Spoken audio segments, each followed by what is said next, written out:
everyone. The off season's here. Welcome back, guys. We know it's been a while. So glad you're continuing to tune in and watch Mono Mission podcast episodes. We got a good one for you as we start our off season episodes. We gave it a couple times since our couple weeks since our Super Bowl recap, but before we dive into anything, I have to ask Corstian, how are you doing, and how do you feel about your new star wide receiver on the Denver Broncos? Yeah, doing good. Break from the podcast was kind of nice. Did some other things with this hour of time once a week instead. So it's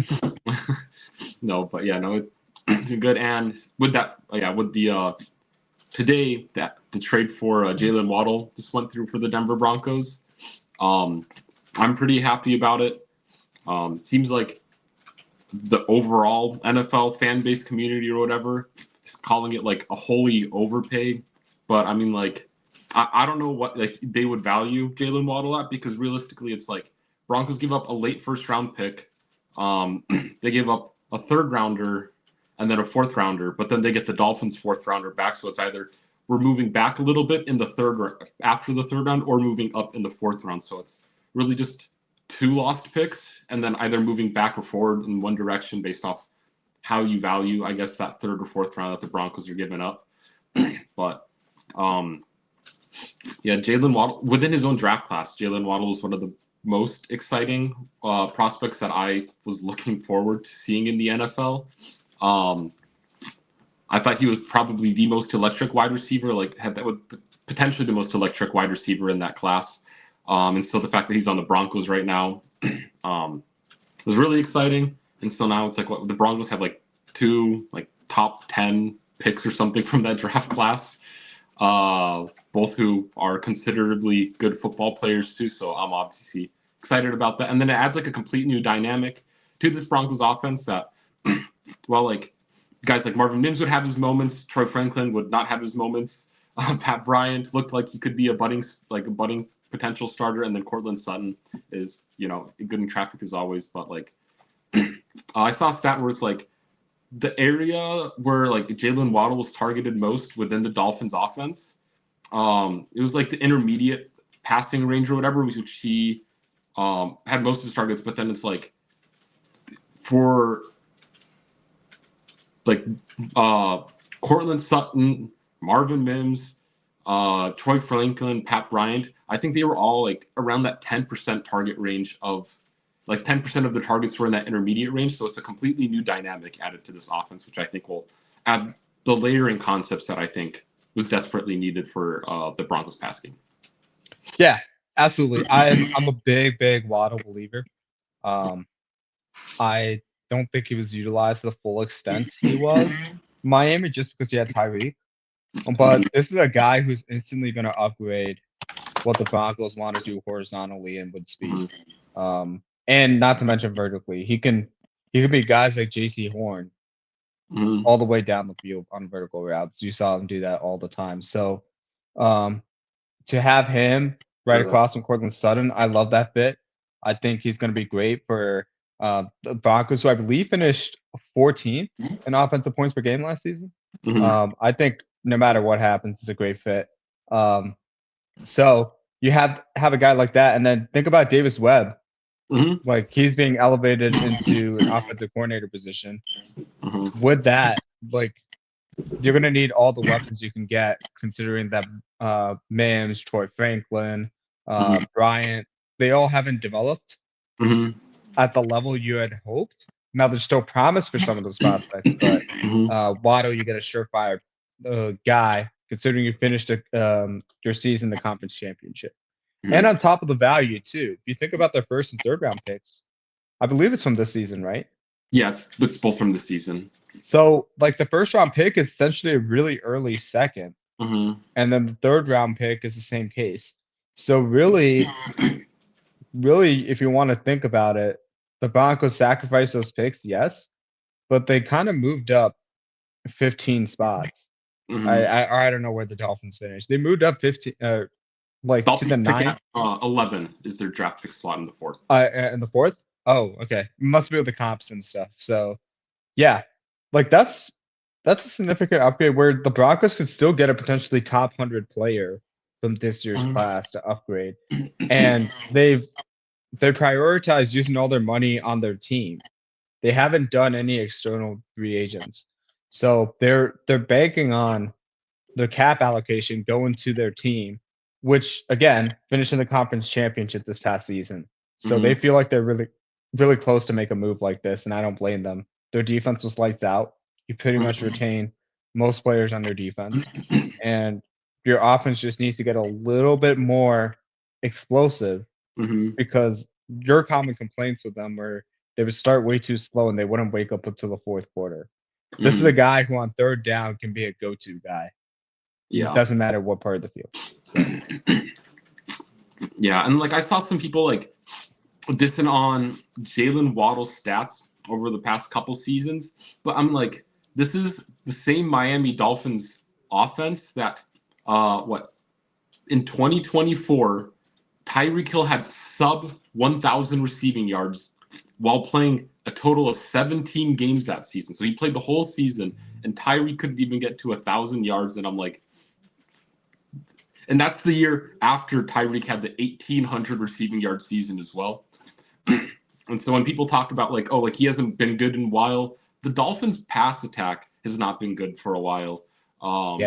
Just with the regression of Tua Tagovailoa, and then when Tua was hurt and still kind of decent, the hodgepodge mix of quarterbacks that they had kind of backing him up really never seemed to pan out, which is why they, brought in Malik Willis, who I guess we're going to see a Devon A-Chain 1,000 season this upcoming season if they don't draft a wide receiver, because that's what my assumption is, that maybe they go for a wide receiver and hits his prime by the time they have their quarterback if they don't stick with Malik Willis. But yeah.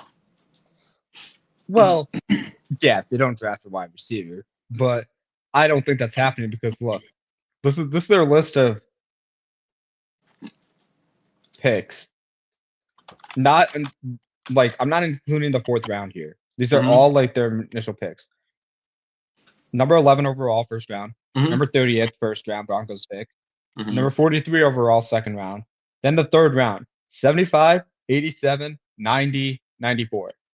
They have 7 picks in the top 100 to upgrade their roster. That's a lot of picks in the deep class. And I think you would use 1 pick on a wide receiver from Malik Willis, because do you know Malik Washington's going to stay there?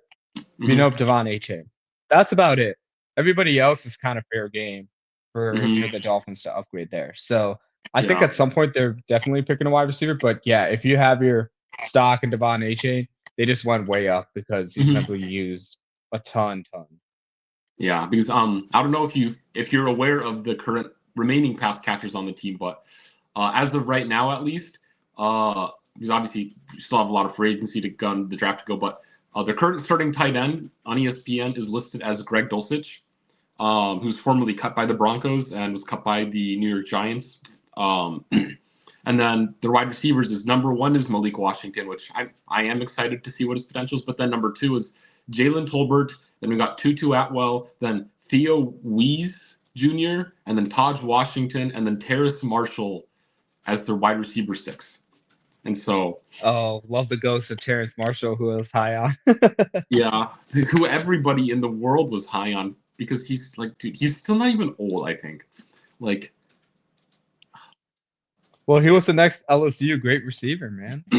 Terrace Marshall is still 25 years old. Yeah. I feel like Marshall has been in the league for like 10 years.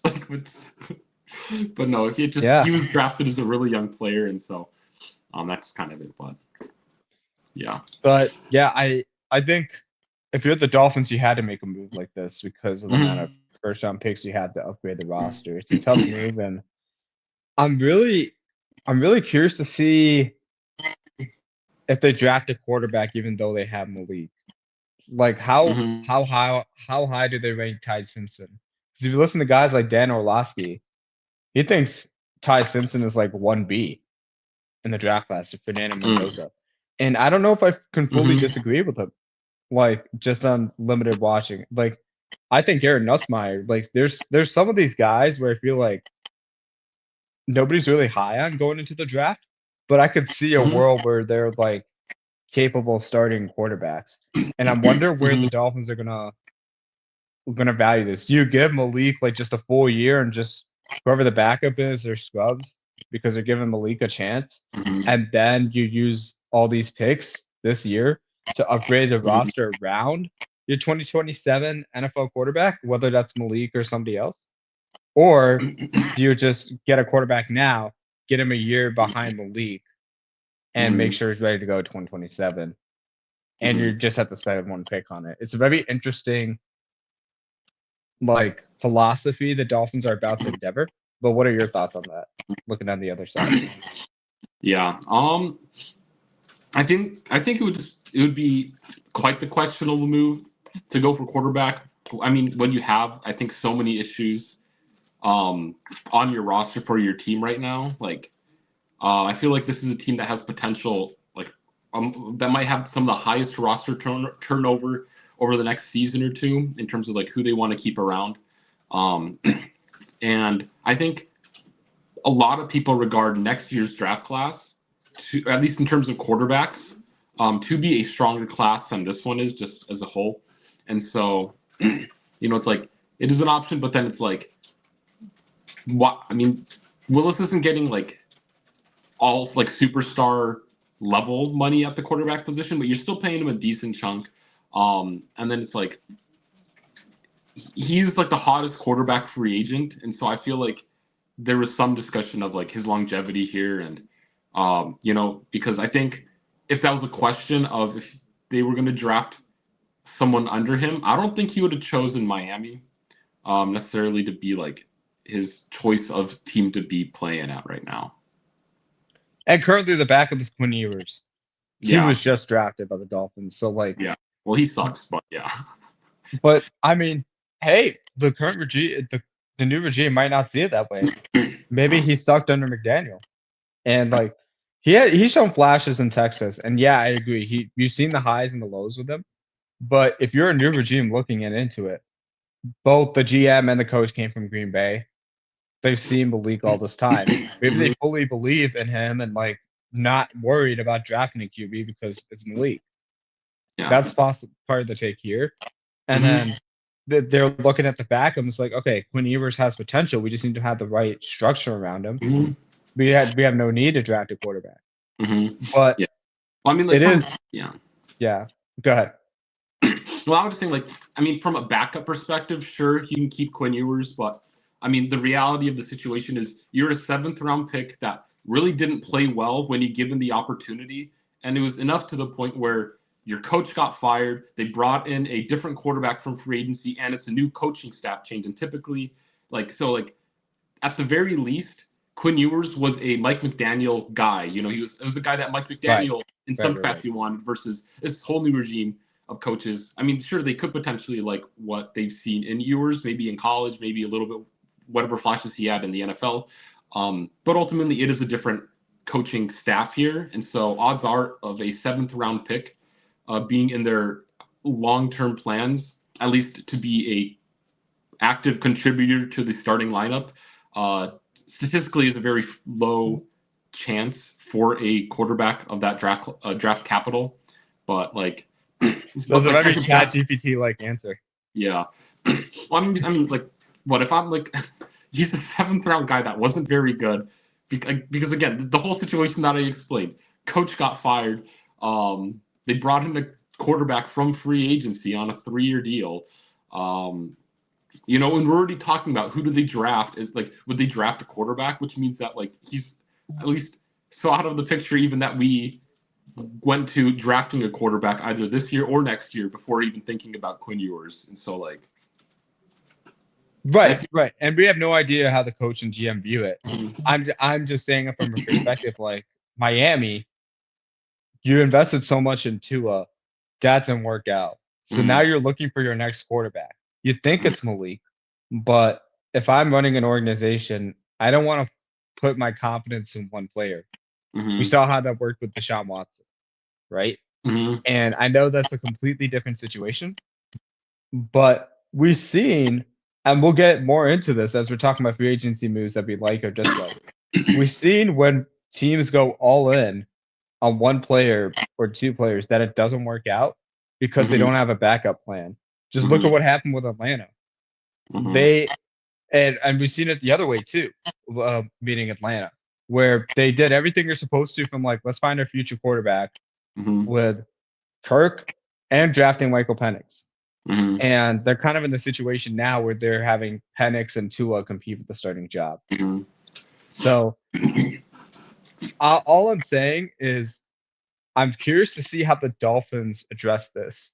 Like whether they're content with having Malik starting because they paid him the money, the amount of money you had highlighted, or whether they're trying to draft a QB this year and every year, and trying to focus on the infrastructure. At the end of the day, it's like how are you trying to construct your roster? I would probably agree with you. You have 7 first-round picks and you have no one on the defense I recognize. I'd probably use it majority on the defense. Right. Like the only guy that's probably staying is Chop Robinson and Zach Zeeler. That's probably it. Right. And maybe Uche.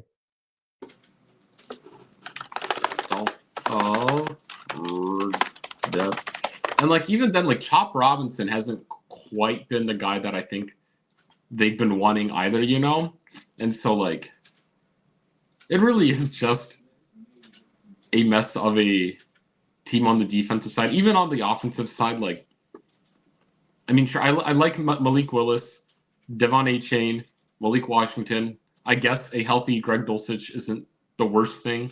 But then, yeah, it's like beyond that, I look at the team and I'm like, they really did go from having the most passing yards in the league the couple, like, I don't know, like 3-4 years ago to being one of the basically dumpster teams in the league. And that's crazy because they got 7 wins last season. So it's like, it'll be interesting to see. I guess Aaron Brewer's good, but like it'll be interesting to see what overall direction they think they want to go. Especially because it seems like they're in kind of a position where they're going to suck for the next couple of years, but they also just paid a quarterback to like be competitive with them and got the hottest hottest quarterback on the market really to potentially not be that competitive of a team just in general.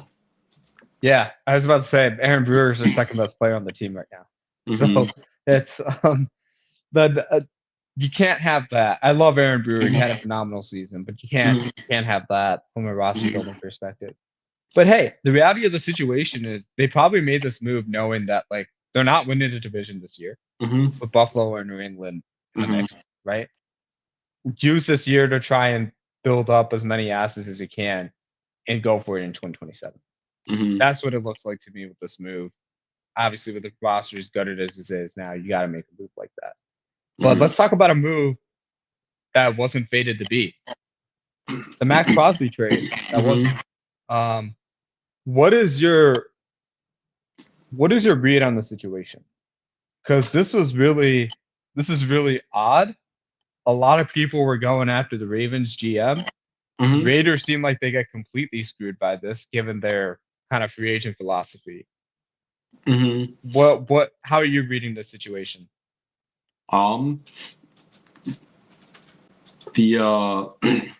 mean, in the end of the day, in terms of team building, obviously what they did, I think, is the better move for them in terms of getting Trey Hendrickson and keeping the 2 first-round picks. Obviously, you know, like the only real excuse that the Ravens have is saying that like Crosby's injury is worse than the Raiders have been letting on, you know. But then by all reports from the Raiders, it seemed that he was ahead of schedule or right on schedule, you know, in terms of his recovery.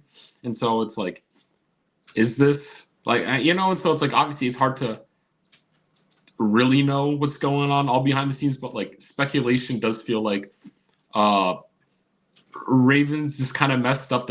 I think when they got cold feet and thinking that they overpaid, and then 2, it's like they realized that they were actually a legitimate shot to get Hendrickson, which makes me question why didn't they just wait to like think about the Crosby deal in the first place?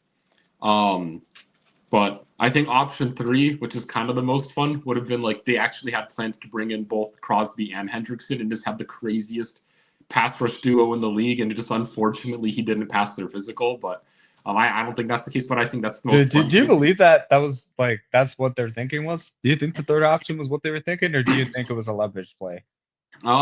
Maybe a leverage play. I just think that would be the most fun option, at least for if I was a Ravens fan, where it's like the defense really did suck last season, and now all of a sudden you have the best pass rush duo in the entirety of the league. You have the best safety in the league, and you have one of the best off-ball linebackers in the league, despite having a down-ish season compared to. And you still have Madubuike. You still have him too.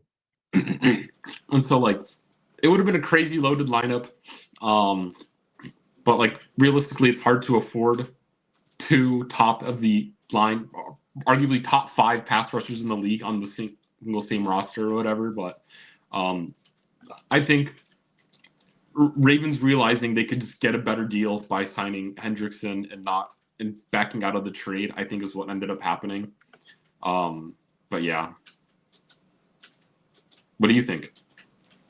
I think if I'm the Raiders, I'm pissed because like you're dealing out an $81 million contract for 3 years to Tyler Linderbaum, and you're counting on those 2 first-round picks to kind of build around Fernando Mendoza. And now I guess you're kind of stuck with less cap room than you'd think.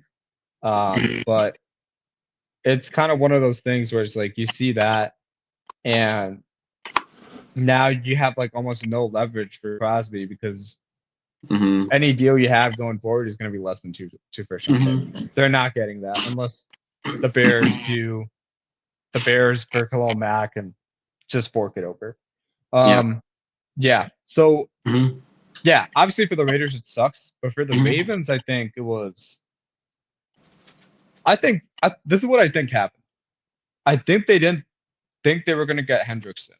Well, yeah, because you look at some of the like edge rusher contracts that guys got the first day of free agency, and what Hendrickson was asking for, and they probably thought he was bound to get that contract from some team that needed it, like maybe the Panthers or like the Commanders, the teams that have already signed edges. And then once the Ravens saw that, they're like, okay, let's pivot, let's get Hendrickson, and then and then like let's not go with the Crosby deal. And here's why I say that: Crosby just had a surgery right before this physical, right? So he's kind of like unfairly having to go through this physical, not 100%. And like you have some doctors, including the Wayne one that operate on him, saying he's making great progress ahead of his timeline. But the timing of like when the physical was to when he got the surgery is like, how do you expect him to pass this physical? And I think the Ravens kind of were like using it as due diligence to be like, do not let any teams know we're kind of signing edge rushers. So from a Ravens perspective, really smart move to kind of like nix the deal before the free agency opened officially. But that's what I think was going on. I don't think they were anticipating that Hendrickson would be available. And then when he became available, when he did, they're like, oh, we got to make this move. What are we doing? Trading 2 first-round picks. Because you never see a Ravens team make a move like this. They like almost never bite the bullet. They're always a team that hold on to their first-round pick between 20 and 30, and just wait for the best one available every single year. But the past couple of years, like the pass rush hasn't been where they wanted it to be. So you have to make a move like this, like get a star pass rusher if you're the Ravens. So tough luck for the Raiders. I don't think Costa is like just a prick, but like it was kind of like a sneaky tough move for the Raiders, like completely blindsided them. Yeah, and I think another part of it though is just like the Ravens pick at 14 this year, which I'd say is a pretty solid pick for what the Raiders have been drafting at the past couple seasons. Like these Ravens with Lamar has been a playoff contender, and like picking in the 20s for the past couple seasons. And so, like, I think most people anticipate the Ravens to bounce back and probably not have quite as early of a pick next season, which, I mean, if next season's draft pick, if they're picking in like the mid 20s, it's really not as valuable. It's like a great deal, I think, to get Crosby from that. But I think just the fact that it's not very often that the Ravens are able to pick at that 14 slot. And I think that's part of like the thought process too of like, is it really worth it to get Maxx Crosby here? Just because it's like we could potentially draft a pass rusher at 14, because that's a decent spot to land a solid edge rusher. And you're paying him a rookie contract. And if he's a good one, if he ends up panning out, you have a superstar that's not getting paid top dollar as a pass rusher. And you could really say that about a lot of different positions, at least for that number 14 overall pick. Where you're obviously like, there's like the top 10, which is like really the crazy hyped prospects. And then like that 10 to like 15 range is really just kind of like those best player availables that just didn't quite fit the bum team's needs. And so it's like, it's a prime picking spot. I mean, like what the 10 to 15 range is like, it's kind of was the Colston Loveland, Tyler Warren last year. Obviously Ravens aren't going for a tight end, it seems, but like that's kind of the thought process, right? Where it's like, oh, it can be a premier position that isn't like a top 5 draft pick. And so I think it's hard to pass up on that when you're a team that so frequently drafts late in the first round. Yeah, like right now around that area, like a couple guys I like just to go into the draft. Like you got Omar Cooper, like Mekhi Lemon, Kenyon Sadiq, Jordan Tyson, Messidor. I think Messidor is going to be a really good player. Caden McDonald, Caden Proctor, Cassius Howell. These are all guys that like the Raiders can instantly upgrade from. So it's like and you'll have guys that like teams will pass up on because we see it every year. Michael Penix gets drafted at 8. Somebody will draft Ty Simpson in the top 10. Like the Jets are among the top 10 in the draft this year. So it's likely to happen. Like I'm not saying it's them in particular, but some team will draft a quarterback high because it's the most important position on their team. So it's so because of that and those decisions cascading down to the teams following them, like you're going to see players slip on the board. So could end up getting a top 10 talent at that 14 spot. But yeah, tough pick for the Raiders. It's still possible he gets dealt, but like they're not going to get nearly the value that they did the first time, obviously. So bummer. But I'll start off the free agency moves, and I'll start off with the Raiders. I thought they did a really good job getting Linderbaum. He's not the top. He's not the top deal for me. I have a top 3 above it, but considering who you want at the top, you're getting Fernando Mendoza. We saw this with the Bears. You want to upgrade the interior line first thing, and you got like elite prospects already. You got Brock Bowers and you got Ashton Genty, but you need a way to get them time to get the ball to them. So this was a much needed move they need to make. So that was a deal I liked. Yeah. I agree with that. I think I forget which aspect. I think it might have been run blocking that he struggles at potentially. I remember fans were saying that he struggles at one or the other. He's great at one part of the blocking of either pass or run blocking, and he struggles quite a bit. But then it's like the fact that he's elite at one of those aspects of blocking and can kind of just be your solid guy for what we're expecting to be is Fernando Mendoza at this point. I think it's great. But for my free agency move I liked was the 49ers getting Mike Evans, 3-year, $42 million deal. I think the only real question mark is just his age, but like, because like his injury last year was a collarbone injury, which historically is not a career derailing injury for wide receivers. And so it's a spot where the 49ers, I think, have been in this weird spot of having just a hodgepodge of receivers of like, is this going to be the guy? Is he not going to be the guy? You know, you have Ricky Pearsall, who I think has been really solid. I mean, but he struggled with injuries. Jawan Jennings, you know, seemed like he could be quite the star, but then he's kind of like hit or miss sometimes. I gotta look up like Brandon Ayuk was that whole situation's a mess. I mean, 2 years ago they had Deebo Samuel, who was kind of not as good as he was in his prime, you know.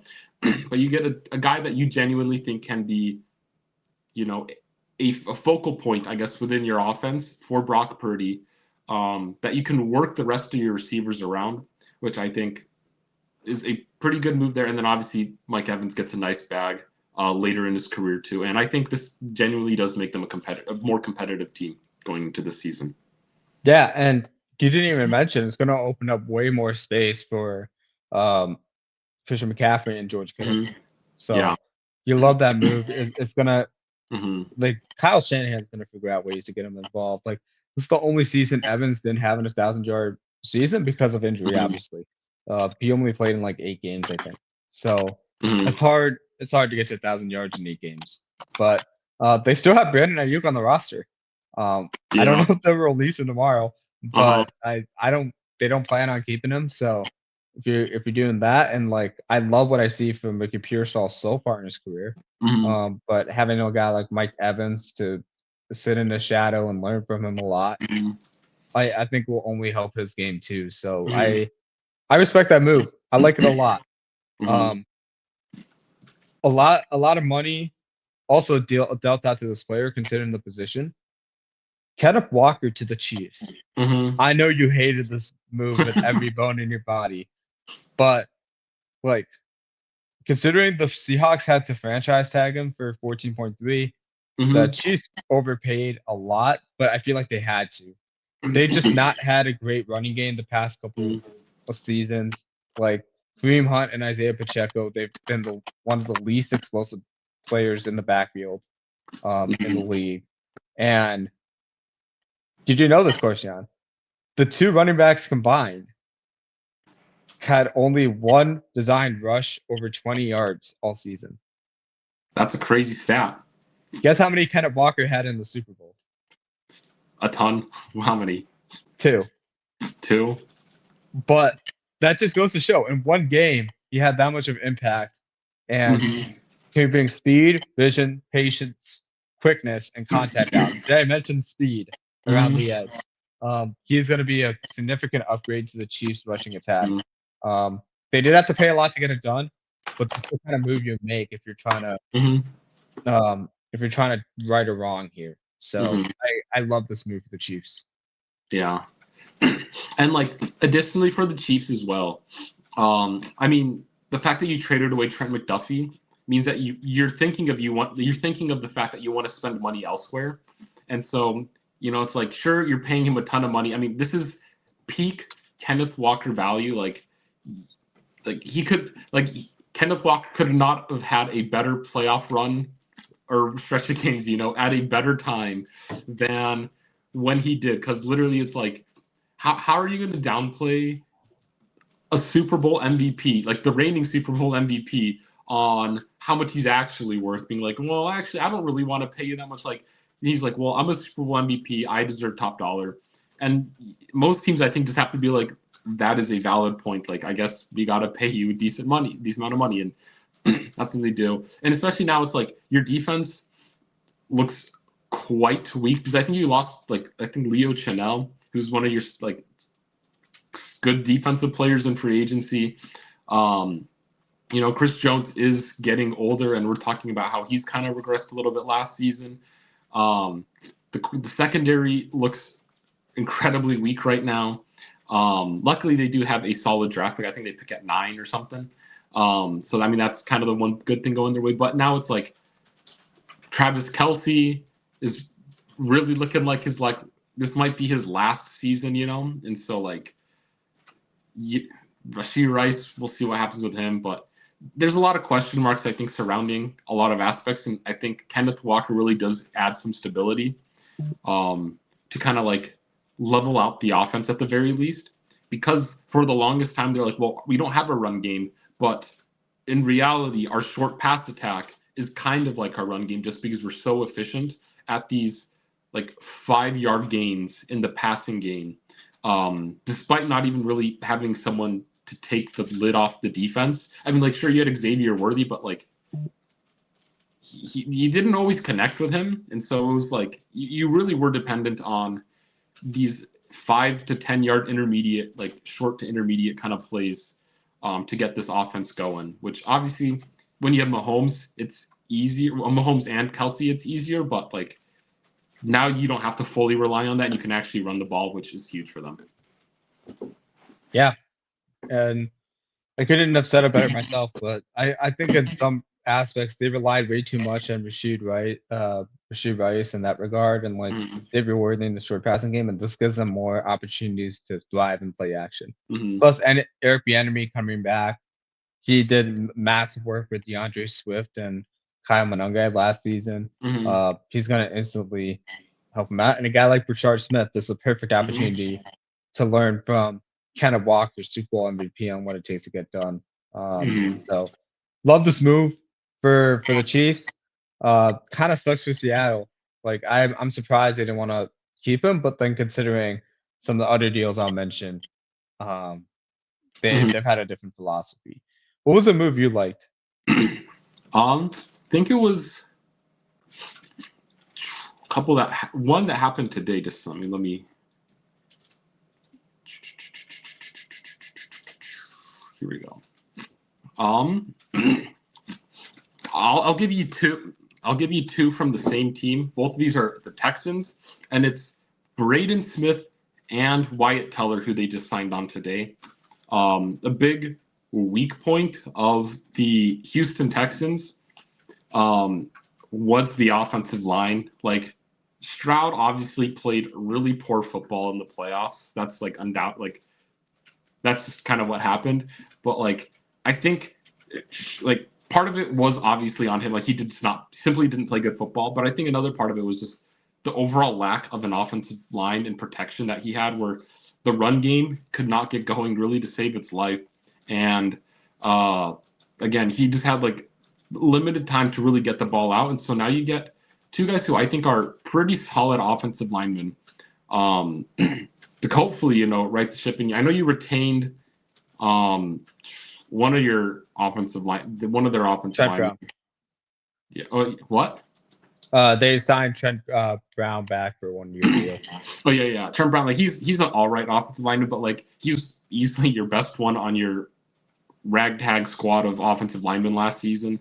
So you have that, and then you have now essentially three, at the very minimum, three guys that I think can be solid enough offensive linemen to the point where you're like, sure, we might have weaknesses at the center and the other tackle position or guard position. But I feel like that should theoretically be enough to make CJ Stroud feel more comfortable in the pocket and not force him to kind of like run around and feel like he needs to play hero ball because the offensive line is collapsing. And on top of that, they're changing their philosophy. They signed David Montgomery as well.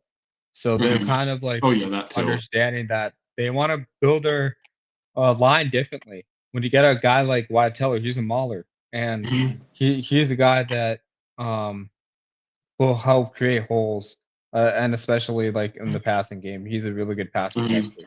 So when you're leaning into Woody Marsh and David Montgomery combination, you need to have great offensive linemen that are willing to push people around. I think both players can do that. So I love where you're going with this. I love the value for both those players. I think they're spending like 18 million a year, or at least in the case of Wyatt Teller, they got him for $8 million a year, and they spent 10 million. So really not top dollar there. But the other guy I liked, considering one, the cap space they saved, and just on the field watching them as a fan, Devin Bush to the Bears. Oh he yeah. had a really, really good season for the Browns, and I don't think people were talking about him. Mhm. Had his best career, was a top 10 pick in 2019, has elite athletic traits, sideline to sideline speed, really good eyes in different zone coverage looks. But Mhm. he signed a 3-year, $30 million deal. The Bears had cut Tremaine Edmonds to save $15 million in cap space. So Mhm. considering that, I think you found a faster player, cheaper option, same age as Tremaine Edmonds. Mhm. That surprised me. And yeah, I just loved what the Bears did here to be like, okay, this is a weakness. And Mhm. watching the Bears last season, I would get frustrated with their linebackers because it always gets mismatched in coverage on linebackers and slot receivers, or sorry, running backs, slot wide receivers. Like Tremaine Mhm. Edmonds got beat on a really bad, like deep route in the end zone by Jaden Reed in the playoffs. Mhm. And if you know that's the beat on the Bears, then it makes the game really easy. And if you're the Mhm. Bears, they had to make an upgrade in the linebacker position, get more speed. Trey Edmonds was really good in like zone coverage because of his length, but Mhm. for the elite quarterbacks, they're going to account for that and they're going to be able to get around it. So you need to find a guy that can close in on the ball faster for Mhm. what Dennis Allen wants to do. So for that reason alone, just from a football move perspective and financially, Mhm. love the Devin Bush signing. Yeah, and like another thing with that too, like with the Devin Bush move too, is I think a struggle for that Bears linebacker room was just simply injuries, where it never felt like Bears, like sure, even like when they had Edmonds playing, it felt like he just had missed so much of the season that like maybe he was kind of like rough around the edges. Granted, I now question how like rough can you be off of injury when I just saw Phillip Rivers come back last season after not playing in the league for like 5 years and stay toe to toe with the Seahawks despite his noodle arm. So I'm like, how much rust do players actually get, you know? But like, still, I mean, like, I'm sure there's, you know, you have to get back into the rhythm of things as the linebacker. But like, I look at Devin Bush, and last season he played 17 games. He played the year before he played 16 games, 13, 17, 14. And then his second year in the league, he missed most of the season. But then his rookie year, he also played all games. So he's a guy who has historically been more healthy than not, which I think, you know, it's that whole like thing that everybody says is that the best ability is availability. And I think like even if hypothetically he doesn't play quite up to what Edmonds did in his time with the Bears, as long as he can stay healthy and do like 80 to 90% of what that was, I think will be still a tremendous benefit to the Bears defense that struggled so much with injuries last season. 100%. And that's an important caveat. Secondary struggled with injuries. Linebackers struggled with injuries. Mm-hmm. I love that they re-signed to Marco Jackson. He was a Mm-hmm. really big bright spot, and at times I thought he looked better than Edmonds on the field. Mm-hmm. That could be due to injury. That could be part of a better scheme fit. But I think regardless, to get a deal like this, really smart move by the Bears. And I also love the Kobe Bryant signing. Mm-hmm. Basically, the moves they made in general on the defense. Mm-hmm. All Yeah, well, right, especially before that we one. pivot to my last, oh, go ahead. Well, I mean, especially with Kobe Bryant, considering they lost literally their entire secondary over the course of the offseason. Yeah, yeah, and on cheaper deals than I would think. Like Mm-hmm. that really surprised me. Mm-hmm. Yeah, I mean, like I understand letting Nashawn Wright go. Kevin Byard, I think, would be the biggest piece that you miss on this from that secondary, despite him being an older defensive back. Yeah. But go ahead, Okay. sorry. Off. No, you're good. I was just about to ask who's your last guy or next guy who you had in mind. Yeah. I mean, I'll go with Kobe Bryant here, I guess. Where again, like secondary, while you had a couple key guys again, like Kevin Byard, secondary was in fact a weakness. Like it was just the fact that they were able to generate so many turnovers as a secondary that really bailed the Bears out, I think, on a lot of occasions. But I go back and obviously as a Broncos fan, I look at how the Broncos secondary played last season. It was like Broncos secondary had one of the least amount of forced turnovers in the league, but they were still one of the most oppressive defensive back units in the entirety of the league. And it's like, because of that, like the Broncos unit, like it was able to keep the offense in games despite the times that they did struggle. And so it's like, I'll take the lack of interceptions if just the defense is able to shut down whatever offense they go against. Versus the Bears, where it's like Deshaun Wright, right? Like he led the league in like interceptions or something, but he also gave up the most touchdowns in the league, which obviously is why it's like you don't necessarily want to keep him around long term. Is because it's like, sure, you get us the interception. It's the whole Trayvon Diggs and Deron Bland situation with the Cowboys, where it's like they got a lot of interceptions, but that was because they kind of both suck in coverage to the point that quarterbacks just would throw it their way a lot, and it would just happen to turn into interception just because that's kind of just the one aspect of being a defensive back that they were really good at. And I think Wright just kind of falls under that similar style of play, but also being worse at coverage compared to those two guys. And so having a guy like Kobe Bryant, I think brings just expert like leadership from a playoff perspective. I think, where it's like he's a guy that I think on top of just being a good football player is a tremendous like just asset, is a locker room guy, being from the reigning best defense in the league last season. So yeah, that's just a signing that I was a huge fan of.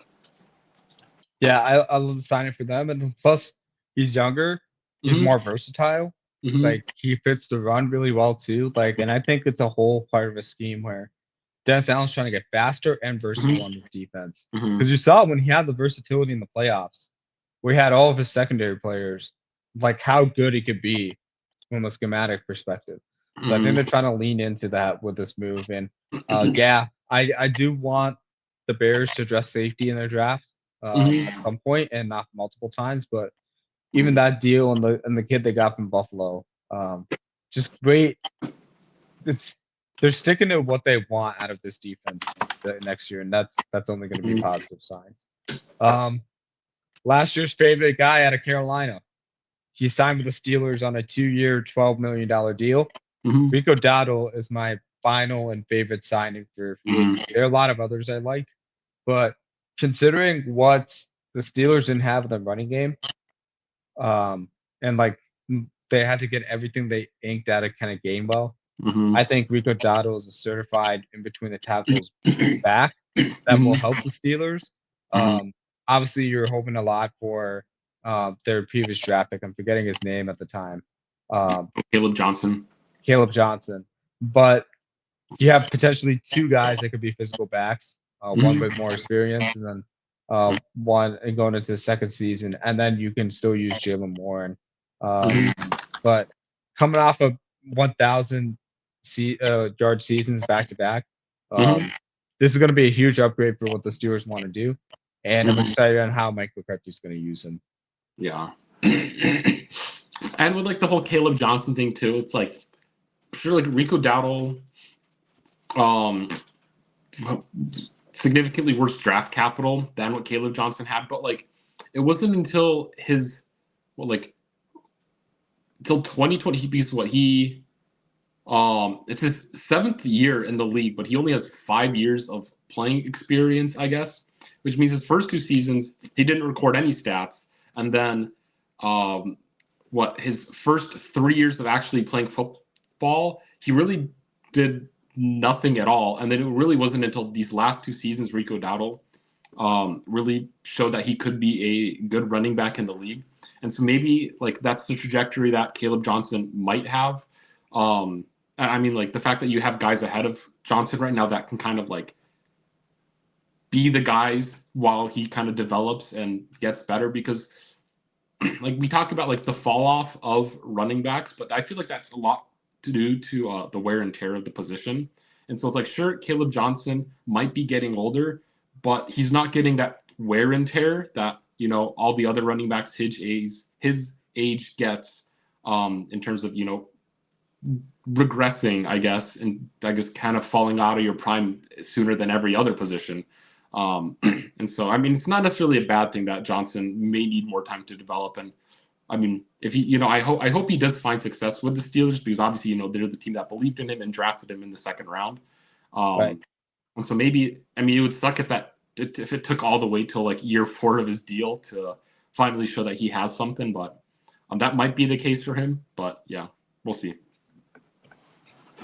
Yeah, I think for a Steelers team that didn't have much offensive firepower, like in the areas they needed it, where they need to get more versatile, this was an important move for them. So, I like this. It's going to take a lot of pressure out of Aaron Rodgers or whoever the quarterback is for next season. Yeah. So, it remains to be seen. Mm-hmm. Alrighty. Did you have any other moves you liked? Or do you want to get into the contracts you absolutely despised? We could do contracts I wasn't a super big fan of. I like how you went like instantly less negative. All right. I can start us off here. I did not like the Odafe Oweh deal that the Commanders gave him. Oh yeah. They paid him $25 million a year, total of $100 million. Guaranteed him a ton of money without thinking about like, can he be a number 1 pass rusher? Like we never seen him do that. Like up until week 5 last season, he had no sacks with the Ravens. He did have a 3-sack performance, but he was playing outside Khalil Mack and Tuli Tuipulotu in a Jesse Minter system. And like the Cardinals' sin in free agency is paying a good player like he's an elite player. And some of the elite pass rushers in this league are making 30 to 40 million a year. And this guy is already making 25 million a year, even though he doesn't have the stats to back up that he's a number 1 rusher yet. Could he be that guy? Yes. But the amount of money the Commanders have paid him was not worth it, in my opinion, especially in a deep draft class. Yeah. To your point there, but then also I see like the ways in which I guess the Commanders struggled last season, and where it's like literally the year prior you were an NFC Super Bowl almost team, right? Like you almost make the Super Bowl but the year prior, and then this past season, everything kind of just falls off the rails with both injuries and guys. I guess kind of seeing more of your weaknesses exposed as a year 2 success team, where I think we might see a couple of these kind of first-year success teams struggle this upcoming season. I think we'll see that. That's what happened with the Washington Commanders, right? And so ultimately, I mean, part of free agency is overpaying players because with all the cap increases, this is kind of naturally how sometimes these deals end up going. Because the contracts that I'll talk about are like maybe like 5 years ago, or like even like 2 to 3 to 4, I don't know, 3-ish years ago. The guys I'll be talking about, like these would be the biggest jokes of contracts, but like ultimately that's just kind of what market value is for a lot of players these days. But yeah, I mean, so it's a very high risk offers, which I 100% agree with you here, because we haven't really seen Oweh, do what we're expecting out of this contract. But ultimately, I understand the reasoning behind why they felt like they needed to make a move like this. But keep in mind, they still have 62 million in cap space, despite signing 8 players, and they could have paid a little bit extra for Trey Hendrickson if they were intending to make a move like this. You know what I mean? So like that is where I'm coming from. I think where the money they doled out for the player they got is my issue with it, because you could have done that for Trey Hendrickson or Jalen Phillips or somebody like that. Like, I don't know. Always just kind of a guy where like I don't think he's deserving of a contract at this level just yet. I think they were kind of trying to play like they got scared of the market for the guy. So, but then also like, who's to say that they didn't offer, Jalen Phillips and Trey Hendrickson similar deals to the ones that they got, and those guys just said, "I'll sign with another team." Very possible. Yep.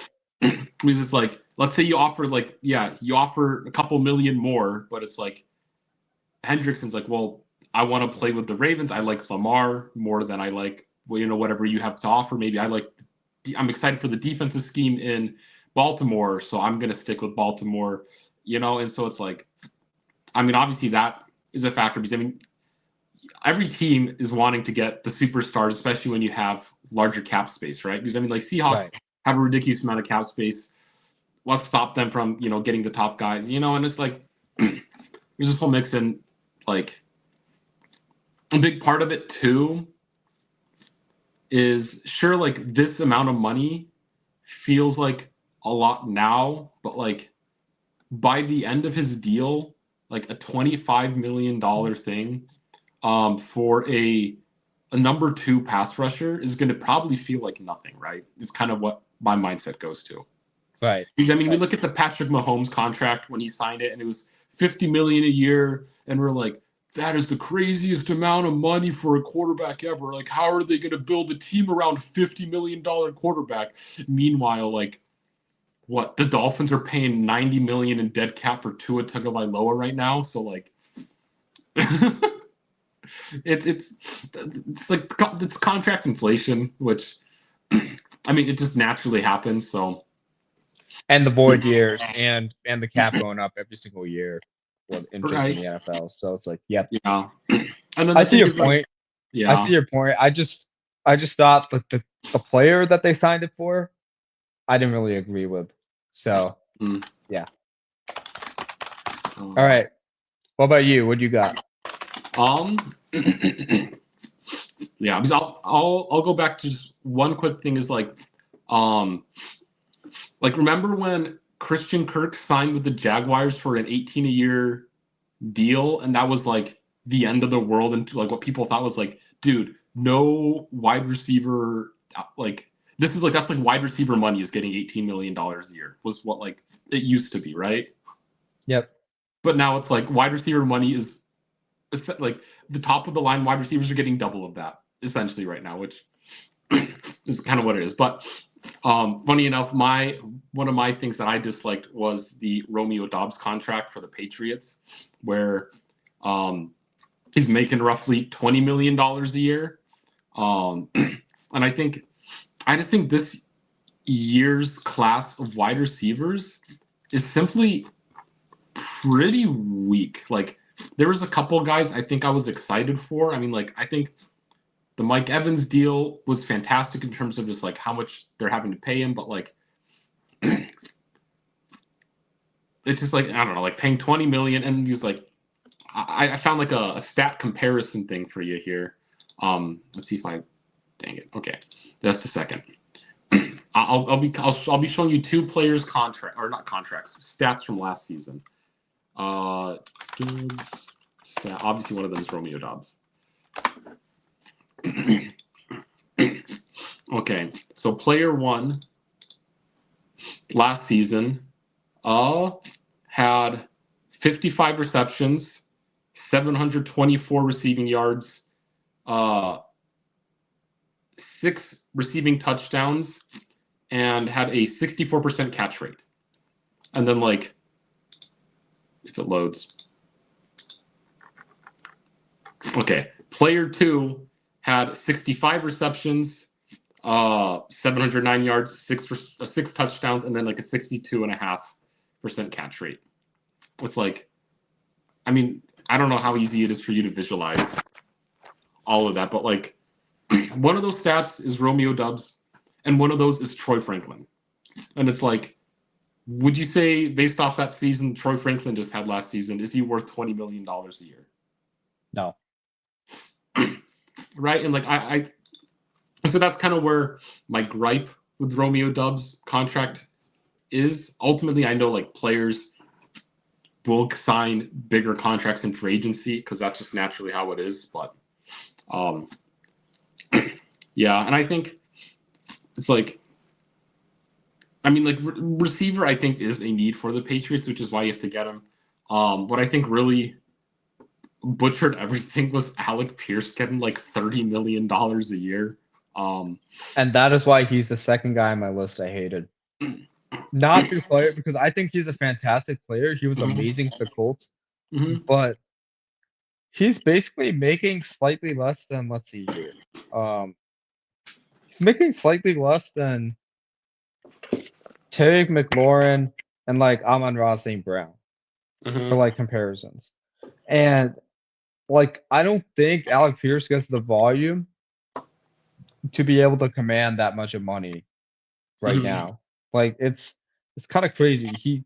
He's making more than Nico Collins, Mhm. Cortland Sutton, um let's see here, Chris Godwin. Like it's absurd. Like the Mhm. amount of money he just commanded because he hasn't he hasn't outproduced like some of the guys he's had an insane like yards per catch, but I don't know. It was just a deal where it's like for a guy that had slightly over 1,000 yards, um, that seemed like a bit like that was just a massive overpay for the Yeah. Colts in my opinion. And they simply lost Michael Pittman for nothing. Like so Mhm. I don't know. Yeah. I didn't feel good about the move they made, but Yeah. Well, it's that's like, just me. yeah, heading into free agency, I knew his market value was going to be at the very minimum $25 million. Right. So like when I look at it, I mean, like he's getting paid a ton of money, but like he's right in the realm of like I think a bunch of guys who are considered wide receiver twos in their like respective like player valuations, I guess, you know? Whereas like T. Higgins is the wide receiver two on his team. Right. Waddle was the wide receiver two on his team. George Pickens signed technically being like the wide receiver two on his. Jameson Williams signed a $26 million deal being the wide receiver two on his. Devontae Smith signed $25 million to be wide receiver two. Nico Collins is very much an underpay, I think. Calvin Ridley's getting paid $23 million. Sutton, who, I mean, he's been the guy in Denver, but like he's also a guy who gets barely past that 1,000-yard, maybe 1,100-yard mark, and he's getting paid the $23 million. Devontae Adams, as good as he is, he's still technically the wide receiver two, getting $22 million. So it's like, at the very least, a good wide receiver two these days is getting over $20 million a year, and that's just kind of the reality. Which is why I was like so like weird with the Romeo Dubs deal, because I'm like, it feels like an overpay, but like I just what the market demands nowadays, you know? Yeah, I think for me it was just like how is he getting paid over Devontae Adams and Chris Godwin, guys that have had like a track record of like elite seasons. And for me it's just I don't think it's because the Colts kept him. I think it Mm-hmm. was just like whatever he was gonna command on the market Mm-hmm. and the deal. Like I was just like, I don't know. I like if he had one more season where he was kind of like the focal guy, like this year, and then got paid that much, I'm like, okay, I hear you, I see it. But I just think it was like a little too soon considering the production. Yeah. But he's had an insane yards per catch, so he has that going for him. But Mm-hmm. like if he stinks up the joint the next 2 years, like Mm-hmm. if you're the Colts, you're like you're firing the GM. Like Yeah. if you're doing that because more than likely that's Daniel Jones doesn't work out after this season and like Mm-hmm. something happens like where he has another injury and like all of a sudden you're scrambling and yeah, it's gonna be a difficult contract to deal with. Mm-hmm. So that's where I'm looking at it from. Yeah. What's crazy though is just like looking at this wide receiver market of this season is I think if he hit free agency, like the open market or whatever, he probably makes over like $31 million is what my Exactly. Exactly. you know. And then again, it all comes back to the whole well when the He's cap making gets more in. than Amon Ra. Mhm. Like with that. Right. Which is insane to me. Mhm. It's not that he's being paid like close to wide receiver two money. It's that he's being like paid close to Amon Ra and Terry McLaurin. Yeah. That to me is what's surprising. Mhm. Yeah. If anything, though, I'm like, I look at the Terry McLaurin and like the Amon Ra deal, and I feel like it's more of a case of those two guys got signed on a nice deal versus like it's like closer to almost they got signed to a nice, more team friendly deal than wow, I can't believe Alec Pierce is making almost as much as these top end wide receivers are, you know? Well, wait a couple of years. Somebody's making 50 million. Right. Well, I mean, Yeah. like Jamar Chase is making 40 right now, right? So it's Exactly. It's bound to happen. like I feel like guys like McLaurin and St. Brown technically deserve closer to that $40 million mark than what we're complaining about the Alec Pierce contract. And so that's why wide receiver market is just always mind-boggling to me. I think it'll just always be that way. Because like I said, remember like I mentioned the $18 million a year Christian Kirk to the Jaguars deal like a couple of years ago. And I felt like I feel like everybody was talking about them like wholly overpay. They'll come to regret this, and then all of a sudden, the market exploded for wide receivers. And it's like literally, wide receivers are making like QB money from like 6 years ago or something at this point, which is insane to me. But it's just kind of the reality of the NFL. Offensively driven. Alrighty.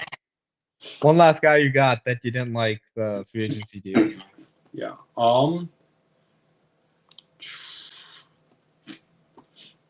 I don't know. Let me look at this list. Because I feel like maybe there's a couple overpays, but outside of like the wide receiver market always just like stressing me out.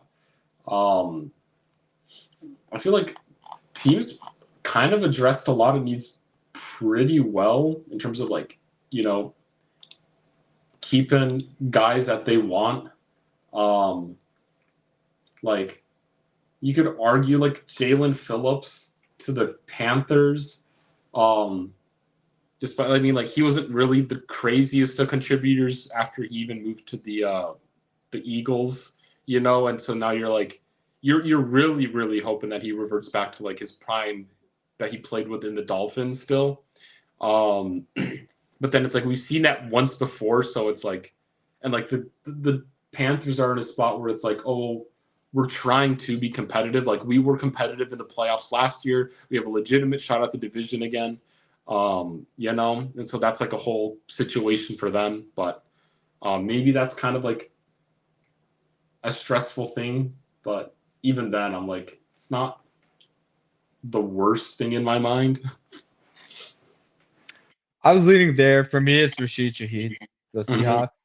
It's going to sound really confusing because earlier this past season, I was like, what a trade. That was a great trade by the Seahawks. But I think for a guy who's a really elite returner and a receiver on deep routes, I didn't like the move because it does open up space for JSN and Cooper Kupp. I would have rather have kept Cooper Kupp and like just try to draft a different speed burner in the draft because you're paying him 17 a year. It doesn't seem like much, but like I want you to look at the contracts they're doling out to what I anticipate JSN will get, which is probably 42, 43 million a year when they do that deal. Yeah. I'm not sure what it's going to be, but he's being paid slightly more than Cooper Kupp, 15 million. So if you're trying to do that deal and then you're trying to do Rashid Shaheed, that's 32, and then you're suddenly like what? You're going to spend like 70, 75 million on wide receivers? Like that, you're spending your cap on that much? It's a little strange to me. And it explains why guys like Walker, Kobe Bryant, some of these guys from Seattle, they're not able to retain because they're like, we need to keep Rashid and we need to keep JSN. And I think this is kind of a deal where it's like, if Rashid was like, charge me this much or I'm out, I would have let him walk for the deal we got just because of where they're at roster-wise. Yeah. How about that, like you talk about like deal with like Cooper Kupp or whatever. I'm just like Shaheed is in fact younger, and like 5 years. You're getting that, and sure, yet he does have that top end speed for those like basically opening up the offense with his deep ability. But I think it's like that. Plus, you're getting all pro level return man, which like sure you don't always pay for that, and it's like a high like a wide receiver doesn't always pan out to be a good, especially like with different changed like offs or kickers, you know, these last couple, where it's like it's not always just like speed kills necessarily in the kick return game anymore. And so while he does have that speed kills ability, he has more of that, like, I guess, physicality of being able to get through these almost not rugby-ish, but like that kind of that closer to that style, I guess, of physical contact in terms of what is valued as a return specialist in the league nowadays. Yeah, I hear you. And for all we know, like 2 years from now, with the wide receiver market changing, this could look like a bargain deal.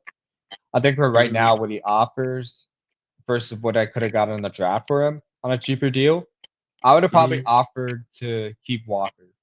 I would have probably kept Kenneth Walker for one more year. You don't know what's going to happen with Jacques Charbonnet's like recovery, and you could get another like return specialist or really good wide receiver prospect in the draft, considering that Cooper Kupp's going to retire in 3-4 years, if not sooner. That's probably where I would have went personally. I'm going to let him get overpaid by somebody else. But it could end up that he still retains his speed 3 years from now for the length of the deal. So I can see it go both ways. Yeah, I feel like with keeping Walker though, it's like if I was Kenneth Walker, I'd ask for like $18 million from the Seahawks as my buying price. And are you paying $18 million for Kenneth Walker? Well, that's only one more million than like Rashid Shaheed. So, I mean, if I look at the value of both players, I'd rather have Walker, right? So you're okay with like basically like again, that's just a ridiculous. I mean, running back deals are way cheap, but like just having both, like if you're resetting the market for a Super Bowl MVP, you're changing the landscape of what that position is paid, right?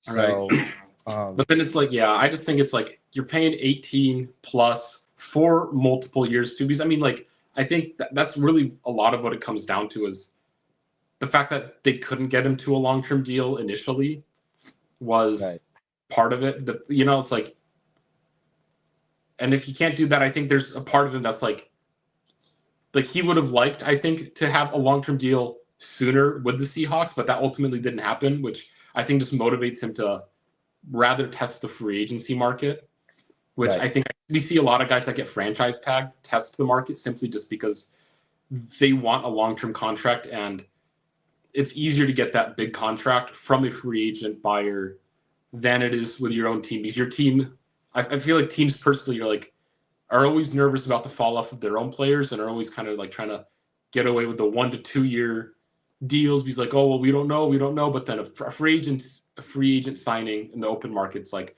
this is a need. We'll pay you whatever you want to like, and however long you really want to be a part of this team, which is where the leverage I think gets a lot more stronger with the players of being able to choose between the teams rather than a one-on-one deal with the original. Yeah, because who knows what happens? We've seen so many 1-year deals where the guy gets hurt, like, and a lot of organizations don't honor that, like the player in the deal after that. So, massive point there.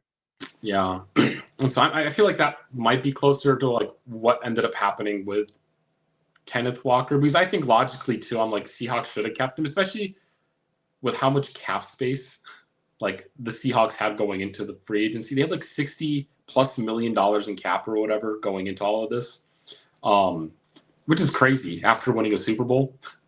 Yeah. But yeah. Alrighty, that'll do it for us. Long episode. Can't blame us. We're just coming back. You can follow us on our Instagram at amon.a.mission. YouTube channel with our full-length videos are at Amon a Mission. Corstian, we hope you're looking forward to it. Congrats on getting Jaylen Waddle. This should be a fun free agency, and we'll start our draft coverage next week. So stay tuned for that. And until then, see you guys later. Yeah. Peace. Yeah.